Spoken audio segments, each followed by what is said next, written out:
আমাদের স্মারকলিপিতে আমরা মহামান্য রাষ্ট্রপতির কাছে 24 ঘন্টার জন্য একটি সুপারিশ করেছি।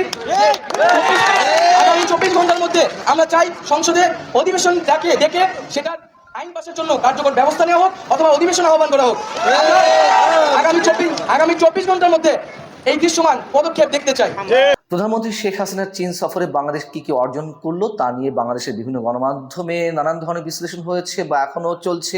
কিন্তু চীন বাংলাদেশের প্রধানমন্ত্রীকে কতটা অসম্মান করলো, কতটা অপমান করেছে, প্রধানমন্ত্রী শেখ হাসিনার প্রোটোকলও যে যথাযথভাবে মেনটেন করা হয়নি সে বিষয়ে এই মুহূর্তে অন্তত বাংলাদেশের কোনো গণমাধ্যমের পক্ষে লেখালেখি করা সম্ভব নয়। অর্থনৈতিক মহাসংকটের দিকে অগ্রসর হচ্ছে বাংলাদেশের অর্থনীতি। দর্শক, প্রধানমন্ত্রী চীন সফর করছে, সেখানে অনেকগুলো চুক্তি হয়েছে, সেখান থেকে 100 মিলিয়নের মতো ডলারের মতো ঋণও পেয়েছেন, যেখানে $5 বিলিয়ন ঋণ পাওয়ার কথা ছিল। তো সেখান থেকে আবার অনেকেই বলছেন যে সরকারকে অপমান করা হয়েছে, চীন থেকে যে পরিমাণ প্রোটোকল দেওয়া দরকার, যেরকম আতিথ্য করা দরকার সেটা করেনি। তো এই বিষয়ে গুরুত্বপূর্ণ ভিডিও রয়েছে, চলুন আসলে কি প্রধানমন্ত্রী অপমান হয়েছে একটু দেখে আসি। প্রধানমন্ত্রী শেখ হাসিনার চীন সফরে বাংলাদেশ কি কি অর্জন করলো তা নিয়ে বাংলাদেশের বিভিন্ন গণমাধ্যমে নানান ধরনের বিশ্লেষণ হয়েছে বা এখনো চলছে।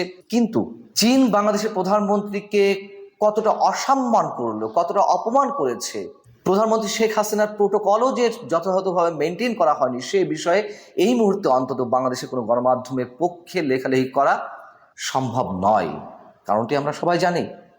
তবে ভারতের অন্যতম প্রভাবশালী গণমাধ্যম ইকোনমিক টাইমস এই সব বিষয় নিয়ে একটি এক্সক্লুসিভ প্রতিবেদন প্রকাশ করেছে, যাতে উল্লেখ করা হয়েছে বাংলাদেশের প্রধানমন্ত্রী কেন তার চীন সফরটি সংক্ষিপ্ত করে একদিন আগেই বাংলাদেশে ফিরে গেছেন। প্রতিবেদনটি শিরোনাম করা হয়েছে upset Bangladesh PM Hasina cards short China visit returns to Dhaka.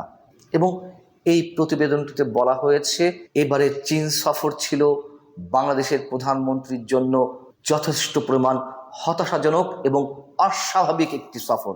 কেন অস্বাভাবিক?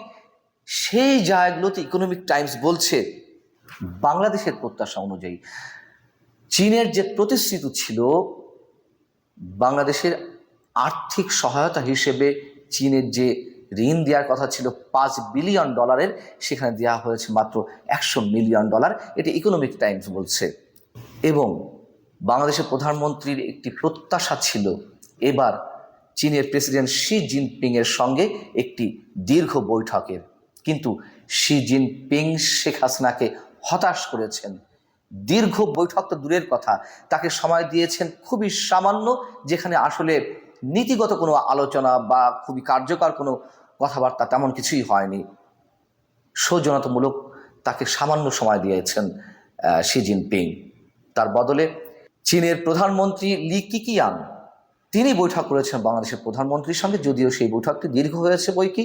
তবে আমরা জানি যে লি কিকিয়াং যিনি প্রধানমন্ত্রী চীনের প্রধানমন্ত্রীর পদটি খুবই আলংকারিক একটি পদ, যে পদের আসলে তেমন কোনো গুরুত্ব নেই, অনেকটা বাংলাদেশের রাষ্ট্রপতি পদের মতন, যার কোনো নীতিগত সিদ্ধান্ত নেওয়ার ক্ষমতা নেই, কার্যকর কোনো সিদ্ধান্ত নেওয়ার বা জানানোর কোনো ক্ষমতা নেই।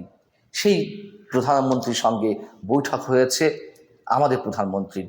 এবং ইকোনমিক টাইমসে বলা হচ্ছে চীনের পররাষ্ট্রমন্ত্রীও আমাদের প্রধানমন্ত্রীর সঙ্গে দেখা করেননি, এতটাই তাচ্ছিল্য করা হয়েছে বাংলাদেশের প্রধানমন্ত্রীকে।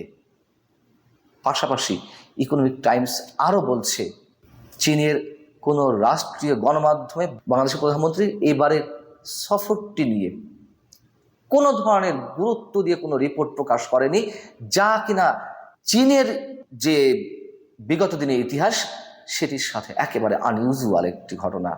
যে কোনো দেশের বা যে কোনো রাষ্ট্রের রাষ্ট্রপ্রধান বা সরকার প্রধান যখন চীন ভিজিটে যান বা রাষ্ট্রীয় সফরে যান, সেই বিষয়গুলো খুবই গুরুত্বের সঙ্গে চীনের রাষ্ট্রীয় গণমাধ্যমগুলোতে সে ধরনের সংবাদ প্রকাশ হয়, যেটি ব্যতিক্রম দেখা গেছে এবার বাংলাদেশের প্রধানমন্ত্রীর জন্য।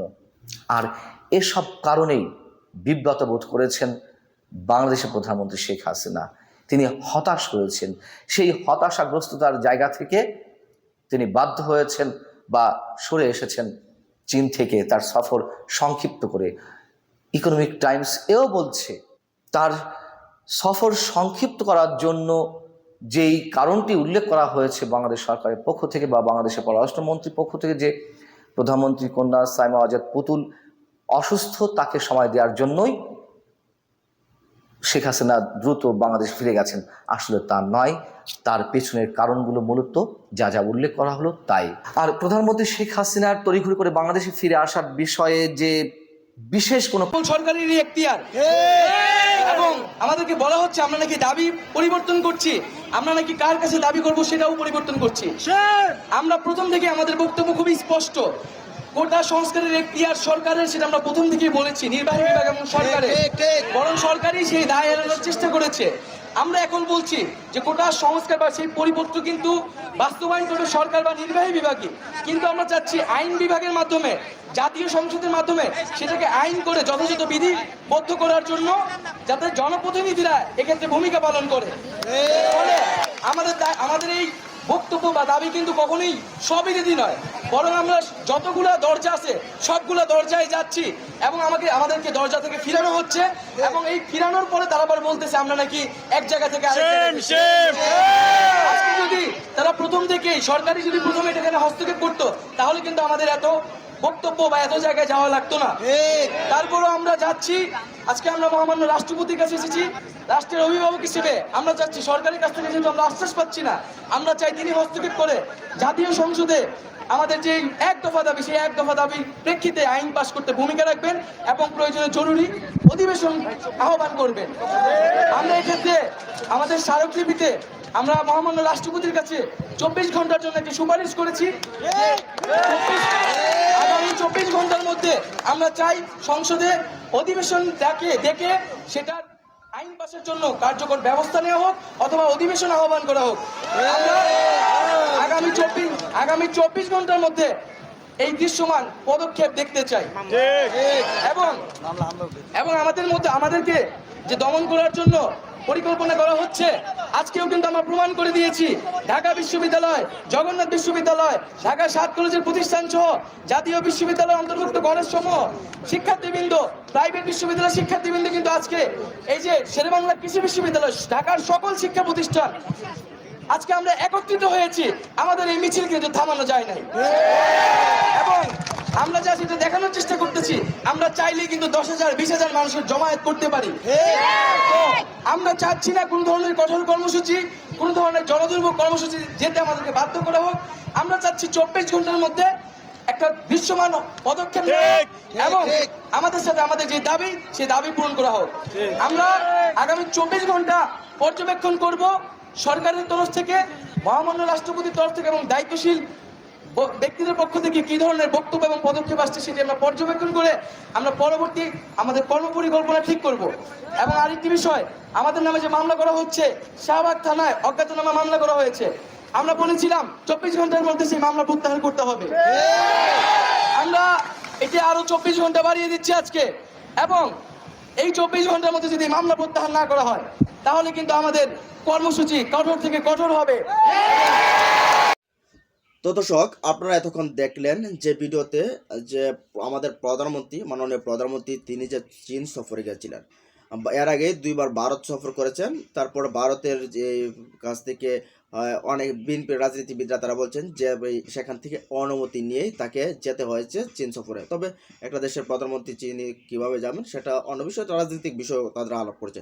তো এখানে চীন আসলে কি প্রায়োরিটিটা তিনি পেয়েছেন, তো এখানে বিশ্লেষকরা যা বলছেন সেখানে আপনারা দেখতে পাচ্ছেন যে সেখানে তেমন কোনো প্রায়োরিটি পায়নি।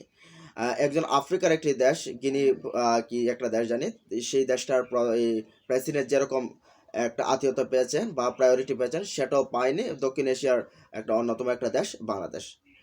তো আসলে এখানে ভারতের সাথে যে একটা বাংলাদেশ এই প্রধানমন্ত্রী সম্পর্ক, সেই বিষয়টা নিয়ে কি এই চীনারা আসলে এরকম দেখছেন কিনা, সে বিষয়ে অনেকে অনেকভাবে আলোচনা করছেন।